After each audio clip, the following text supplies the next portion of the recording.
Are you wondering how writers can produce book after book after book? Let me tell you, there is a formula to creating multiple books. And guess what? It's not secret. Let me share with you today the formula for continuing to write one book after you have written another book, or the formula for writing your first book. Hi, I'm Aisha, and my mission is to mobilize you, the Christian writer, so that you can share your unique voice with the world. I will be bringing you writing tips and godly encouragement. Before we get started, I just want to share with you your sisters in Christ are waiting for you in the Writing with Power community. You are invited to come write with us. I will leave the information in the description box for you if you are interested. So, the formula for writing is, of course, the writing process. And like I said, it is not a secret at all. I will go through this process with you so that you will know how you can finish your first book and also how you can continue to produce book after book. Let's get started. So let's first start with brainstorming. Brainstorming, that's where you generate your ideas. These ideas that you know are stuck in your mind, in your imagination. You've been seeing them over and over, and you're just like, what do I do with these ideas? I have great ideas. I have amazing ideas. I know you do. When you brainstorm, you are going to sit down with your journal or your laptop or tablet, whatever you choose as your device to write. And then you can choose a couple of my favorites. One is free writing, one is mind mapping. Now, free writing, I do that so much that now I have all these books that I need to edit. So, I do want to encourage you when you are free writing, set a limit for yourself because it's possible that when you get into the mode of free writing, you are just writing. You become what's called a pantser. You're writing by the seat of your pants. You're just letting the ideas flow. And I love being creative. I love allowing my imagination to just create and I follow it.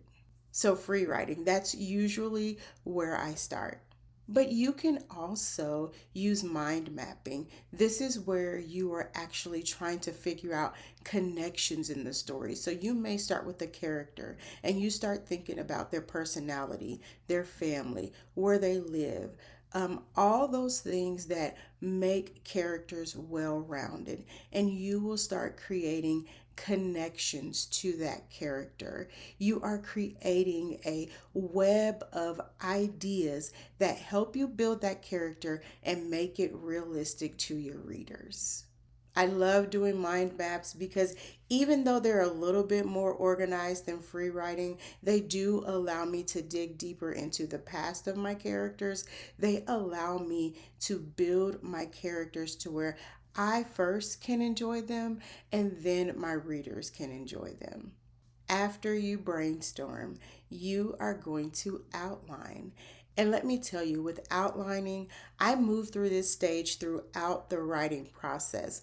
I may have an outline that I start with, something basic, something that lets me know where I'm going from the beginning to the middle to the end. But I may come back and change my outline. I may move a part of my story from the beginning to the end, or maybe I will start from the middle and go back to the beginning and tell the story. Outlining is something that you will definitely check in with through the whole process, but it allows you to just have a basic start to where you want to go with your story. So when you're outlining, you're thinking about who is the character? Where do they live? What's their problem? What do they need to work on throughout this story? And what do they really want in life? And definitely think about how has your character already messed up right there in the beginning? And then in the middle, you're going to show them trying to fix their problems. And of course, they may be doing things, and usually they should be doing things all the wrong way so that it builds up your suspense, it builds up the conflict. You want to keep your reader engaged.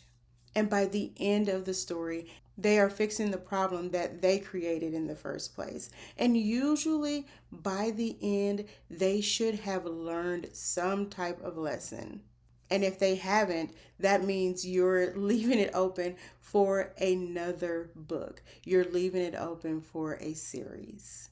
So when you are outlined, you really want to start thinking about who your character is, what they're doing, what do they need to fix in their lives. And then when you get to the writing process, this is your time to just write.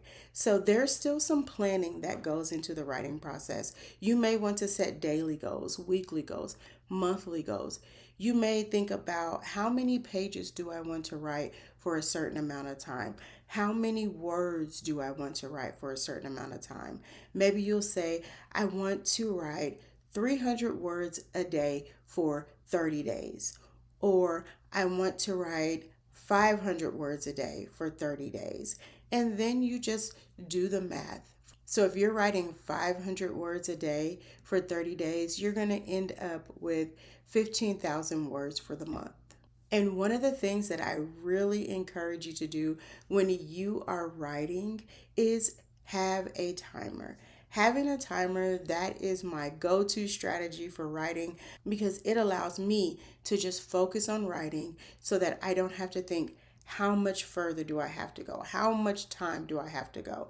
Having a timer allows me to be productive, and I encourage you to try it out too.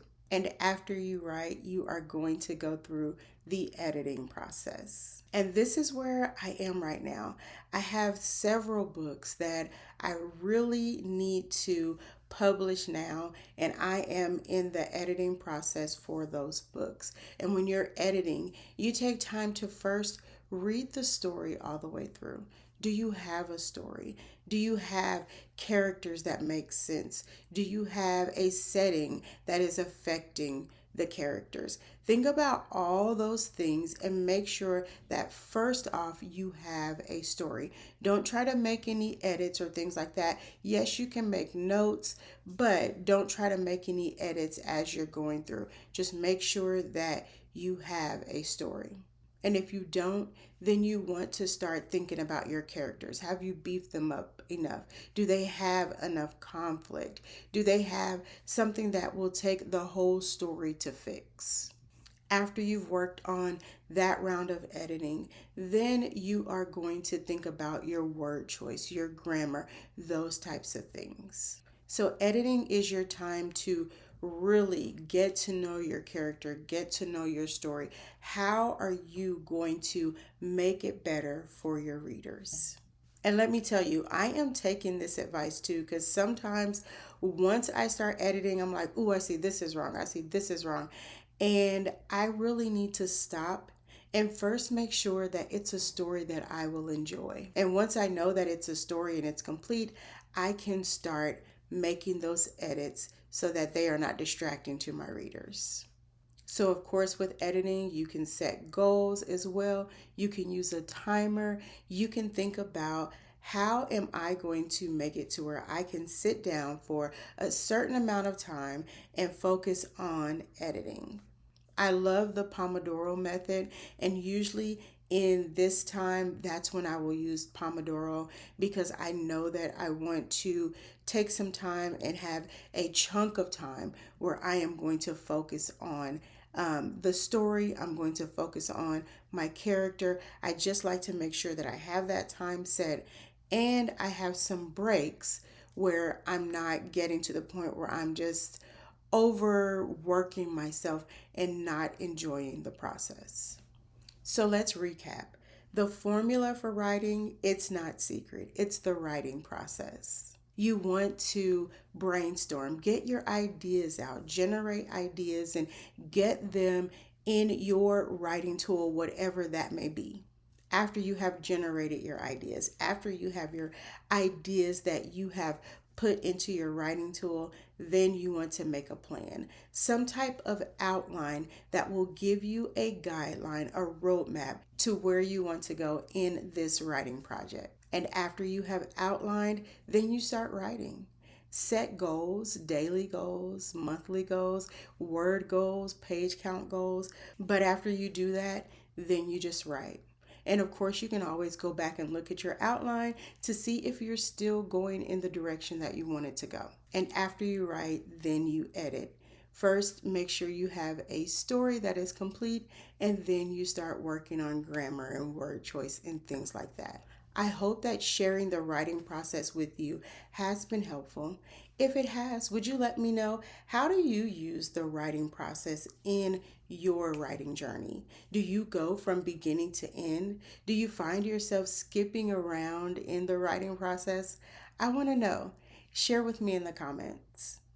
Just a reminder, your sisters in Christ are waiting for you in the Writing with Power community. I look forward to writing with you someday. As always, I enjoy meeting you here. And until next time, happy writing.